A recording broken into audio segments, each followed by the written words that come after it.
Welcome back to the NECBL pregame show. I'm Dan Byford here along Red Sox legend Bill Lee, the Spaceman himself. Bill, you threw BP today. How's your arm feeling after that? My arm feels good. The rest of my body, not so good.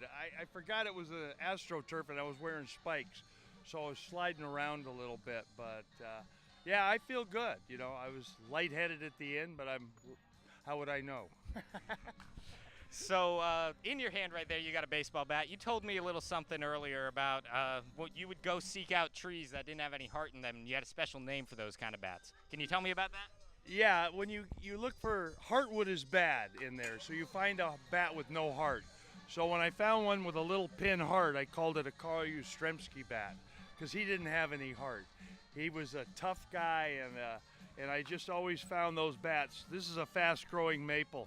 You can tell by the size of the rings. This is a really good bat. The only trouble is it's got a curve in it like this, but it teaches you to swing properly so you hit it on this part of the bat with your bottom hand, and I think it's a great teaching aid, and basically it's a bat I can't sell, so I'm the kind of guy that makes up an excuse why to buy it. It's called merchandising. Merchandising, clever merchandising. So you have had the most appearances for a left-handed pitcher in Red Sox history. What do you think helped you be so successful with the team? I got to stay there 10 years. That's why I had that record. Plus I was a reliever for my first 4 years. I was 3 years as a starter, and then after I hurt my arm in the brawl in Yankee Stadium, I went back into the pen.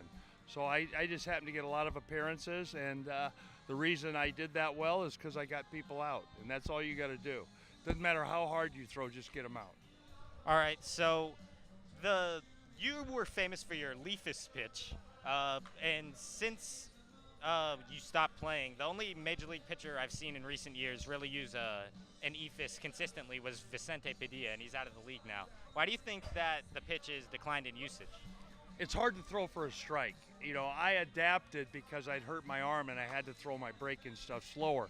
So I kept slowing it down, and I wondered how slow you could throw it and be effective. And I found that it doesn't matter. If you can throw it for a strike, the slower you throw it, the more effective it is. So is there a secret to throwing a pitch that slow without changing your arm speed? No, it's the fact is you sell it as a fastball and throw it slow, and the rotation and the angle of attack, I call it, if you can get it to come straight down, it's almost impossible to hit. Rip Sewell threw it. I threw it probably most effectively in the big leagues of all time. I only gave up one home run on it, just happened to be in the 7th game of the World Series. All right, thank you very much, Bill. The NECBL pregame show continues next. Good job.